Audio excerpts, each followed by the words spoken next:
Hello everyone, good morning. आज ये जो वीडियो रहने वाला है स्पेशल फॉर रीट मेंस के जो अभ्यर्थी परीक्षार्थी हैं उनके लिए रहने वाला है। आज दिनांक 12 जनवरी है, तो आज आप लोगों के एडमिट कार्ड भी जारी कर दिए जाएंगे। तो सबसे पहले अपन चर्चा करते हैं कि आपको क्या बाउंडेशन रहने वाली है ड्रेस कोड के ऊपर। तो जो पुरुष परीक्षार्थी जो रहेंगे वो हाफ आस्तीन का टी शर्ट शर्ट पहन के जा सकते हैं, पजामा पहन के जा सकते हैं, कुर्ता पजामा पहन के जा सकते हैं, लोअर पहन के जा सकते हैं, पैंट पहन के जा सकते हैं। हाथ में आपके सादा जो कलावा होता है इस प्रकार का लच्छा वगैरह आप पहन के जा सकते हैं। इसके अंदर कोई भी मेटालिक चीज जैसे चाकू वगैरह जो नॉर्मली पहने होते हैं बहुत सारों के, वो नहीं होना चाहिए। महिला जो परीक्षार्थी रहेगी वो साड़ी पहन के जा सकती है। अ, अपने सादा रबड़ उनके चोटी में लगा हुआ होना चाहिए, कोई दिक्कत नहीं है। मेटालिक जो चीज़ें होती है वो उनको पहनना अलाउ नहीं रहेगा। सलवार सूट पहन सकते हैं, हाफ आस्तीन, फुल आस्तीन। अब स्वेटर का जो मेन रहेगा, क्योंकि शीतलहर का कहर अभी बहुत ही अ, उफान पर है, तो ठंड से बचने के लिए आप स्वेटर पहन सकते हैं। लेकिन उसके ऊपर बड़े बटन, मेटालिक वगैरह चीज़ें नहीं होनी चाहिए। इस प्रकार का आदेश जो है जारी किया गया है, तो आप ख़ास करके ध्यान रखें। और दूसरी महत्वपूर्ण चीज़ जो है कि कोहरा अभी मॉर्निंग के टाइम पे कोहरा बहुत ही ज़्यादा होता है। तो आप लोगों से निवेदन यही रहेगा कि आप समय पर पहुँचे, क्योंकि एक जो बाउंडेशन टाइम होता है 2 घंटे पूर्व या डेढ़ घंटे पूर्व आपको विज़िट करना रहता है, अन्यथा वहाँ के गेट बंद कर दिए जाते हैं।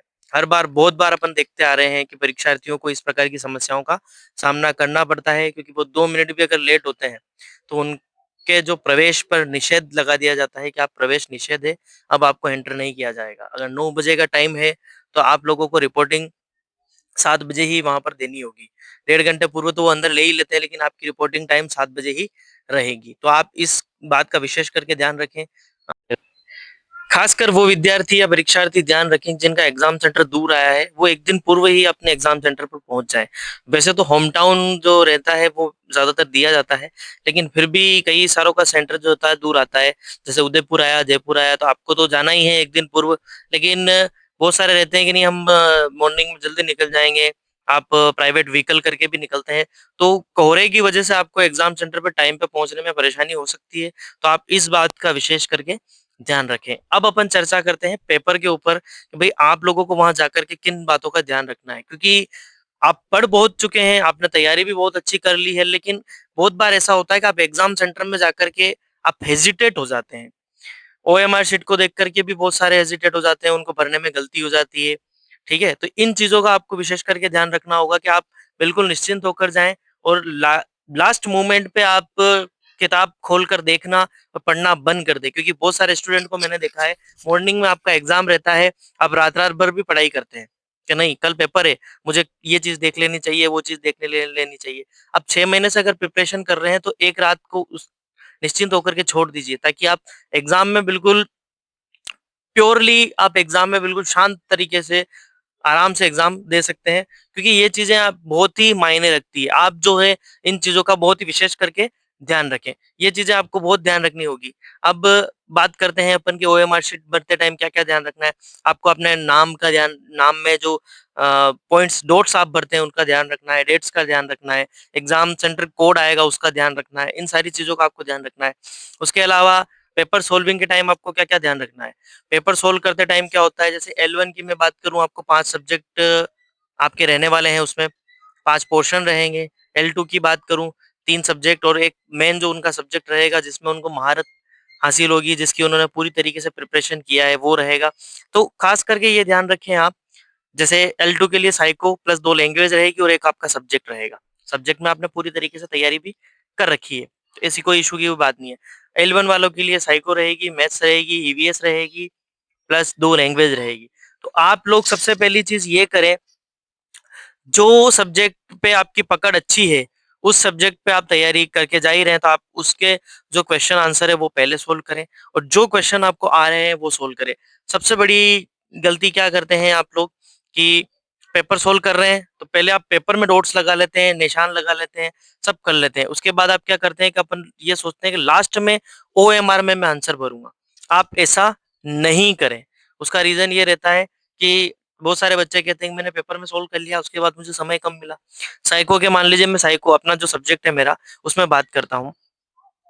30 क्वेश्चन आएँगे, है ना? 30 क्वेश्चन आएँगे, उसमें से आपने सोल्व कर लिए, आपने देखा 10 क्वेश्चन मुझे पूरे अच्छे तरीके से आ रहे हैं, तो पहले आप उन पे जो है उनको पेपर में करने के बाद ओएमआर में आप भर लीजिए, 10 क्वेश्चन कर लिए, 15 क्वेश्चन कर लिए, उसके बाद रहेंगे आपके 50-50 वाले क्वेश्चन और जो बिल्कुल ही नहीं आ रहे हैं, उनको छोड़ दीजिए, अगला सब्जेक्ट पकड़ लीजिए।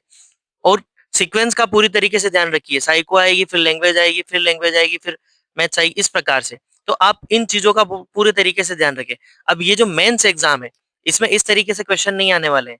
इसमें आपके 20 क्वेश्चन साइको के आएँगे। मैं प्री के पैटर्न पे बता रहा था। मेंस के पैटर्न पे देखिए आप कि 20 क्वेश्चन जो आपके आएँगे, वो साइको के आएँगे, शैक्षिक रीति विज्ञान के आएँगे, जीके आएगा। तो पोर्शन आप देखते जाइए और आपको जो क्वेश्चन आ रहा है, वो पहले अपने पेपर में कर लिए। जो क्वेश्चन आप पेपर में करते जा रहे ओएमआर में टिक करते जाइए। भई आप 100% श्योर हो, उन क्वेश्चन को आप छेड़िए ही मत, कि नहीं छोड़ना नहीं है उनको। उनको पहले आप कर लीजिए और जो आपको बिल्कुल नहीं आ रहे उनको छोड़ छोड़ दीजिए कुछ टाइम समय के लिए और जो आ रहे हैं वो क्लियर कर लीजिए। उसके बाद आप जो क्वेश्चन आपको नहीं आ रहे हैं उस पे टाइम वेस्ट कीजिए। पहले से अगर आप उन क्वेश्चन को देखेंगे तो जो आ रहे हैं वो भी आपके छूट जाएँगे। प्री का पैटर्न वैसा था, मेंस में पैटर्न कुछ चेंज है। और जो क्वेश्चन आपको बिल्कुल नहीं आ रहे उसको आप थोड़ी देर के लिए छोड़ दीजिए, लास्ट अटेम्प्ट में उसको रखिए। तो समय का भी बचाव होगा और आपको पूरी तरीके से क्वेश्चन करने में आसानी रहेगी। अब अगली चीज़ पे अपन बात करते हैं कि साइकोलॉजी में ऐसे जो मेन टॉपिक बताता हूँ मैं, अधिगम का जो है सबसे ज़्यादा नंबर लाने वाला अधिगम अभिप्रेरणा के क्वेश्चन आते हैं, जहाँ से आपको सबसे ज़्यादा नंबर मिलते हैं। साइको एक पूरी जो साइकोलॉजी है जिसकी यूनिट्स हैं, वो सारे आपके दैनिक जीवन पे डिपेंड करती है, दैनिक जीवन से रिलेटेड है आपके। तो आप उन क्वेश्चन को पहले सोल्व कीजिए जो आपको पूरी तरीके से आ रहे हैं, ये चीज़ें आप ध्यान रखिए और हेजिटेट बिल्कुल नहीं होना है। बार-बार किसी से समय नहीं पूछना है क्योंकि आपको आपने बहुत सारे पीवाईक्यूज़ भी सोल्व किए होंगे, टेस्ट सीरीज़ भी लगाई होगी, आपको समय का अंदाज़ा आपको खुद को है। तो आप इन चीज़ों का पूरी तरीके से ध्यान रखिएगा, पेपर अच्छे से कीजिएगा और सभी रीट मेंस वाले विद्यार्थियों को मेरी तरफ से अग्रिम शुभकामनाएँ हैं। आप के आज एडमिट कार्ड भी जारी हो जाएँगे, आप सेंटर देख लीजिए, पहले से प्रिपरेशन कर लीजिए। 2 बॉल पेन ले जाना ना भूलें और आधार कार्ड की कॉपी और फ़ोटो ले जाना नहीं भूलें। इसके साथ आप और भी इक्विपमेंट ले जाएँ और ध्यान रखें शीतलहर से बचें, स्वेटर वगैरह पहन के जाएँ और उसमें एक मेंशन ये भी है कि आप जूते, चप्पल, सैंडल जो भी पहने, मोजे वगैरह तो आपके टखने तक ही वो होने चाहिए, उससे ऊपर के आपको अलाउ नहीं होंगे। और स्वेटर भी अगर आप पहन के जा रहे हैं, तो उसमें भी आपको ये हिदायत दी गई है कि अगर चेकिंग होगी, उस समय आपको स्वेटर उतार के चेक करवाना होगा और आपको एक बार पुनः मेरी तरफ से रीट मेंस के सभी विद्यार्थियों को अग्रिम शुभकामनाएँ, आपका भविष्य की उज्जवल कामना करता हूँ मैं। Thank you.